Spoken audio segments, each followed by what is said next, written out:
அஸ்ஸலாமு வரகாத்துஹு. நபி ஸல்லல்லாஹு அலைஹி வஸல்லம் சொல்லியதா ஷஹீஹுல் புகாரி மற்றும் ஷஹீஹ் முஸ்லிம்ல இருக்கிற ஒரு ஹதீஸ் பத்தி தான் இன்னைக்கு நம்ம பார்க்க போறோம். அந்த காலத்துல ஒரு 3 மனுஷங்க சேர்ந்து ஒரு பயணம் பண்றாங்க. இரவு நேரம் ஆனதுனால ஒரு குகையை தேர்ந்தெடுத்து அங்க தங்கலான்னு முடிவெடுக்கிறாங்க. அந்த நேரத்துல கரெக்டா ஒரு பெரிய பாறை அந்த குகையோட வாயில மூடிடுது.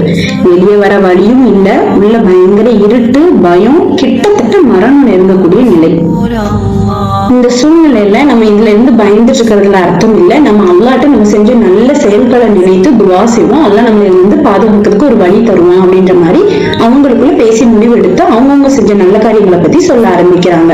அதுல முதல் நபர் என்ன மாதிரி துவா செய்யறாங்க அப்படின்னா, என்னோட பெற்றோர்களுக்கு நான் அதிகமான மரியாதை செய்வேன். எனக்கு என்ன மாதிரி ஒரு பொருள் சாப்பிட கிடைச்சாலும் அதை நான் ஃபர்ஸ்ட் சாப்பிடாம என்னோட பெற்றோர்களுக்கு சாப்பிட கொடுத்துட்டு தான் நான் சாப்பிடுவேன். ஒரு நாள் எனக்கு பால் சாப்பிடறதுக்கு கிடைச்சது. ஆனா நான் வீட்டுக்கு எடுத்துட்டு போகும்போது என்னோட பெற்றோர்கள் தூங்கிட்டாங்க.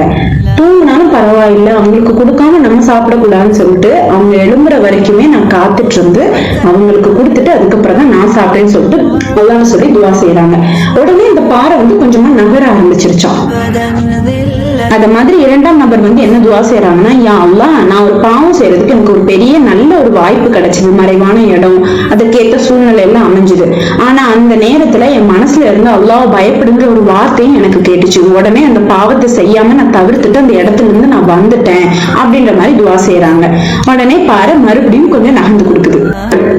அதுக்கப்புறம் மூன்றாம் நபர் துவா செய்யறாங்க, என் அல்லாஹ், ஒரு வேலைக்காரன் சம்பளமே வாங்காம போயிட்டான்.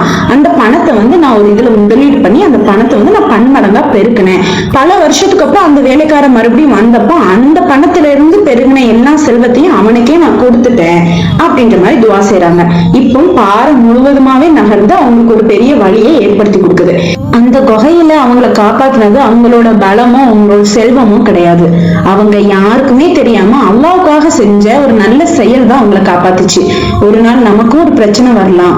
அந்த நேரத்துல நம்மளை காப்பாத்த வரப்போறதுமே நம்ம அல்லாஹ்வை மனசுல வச்சுட்டு அல்லாஹ்வுக்காக செஞ்ச நல்ல செயல்களா தான் இருக்கும். அல்லாஹ் எல்லாத்துக்கும் அருள் செய்யணும். அஸ்ஸலாமு அலைக்கும் வரஹ்மத்துல்லாஹி வபரகாத்துஹு.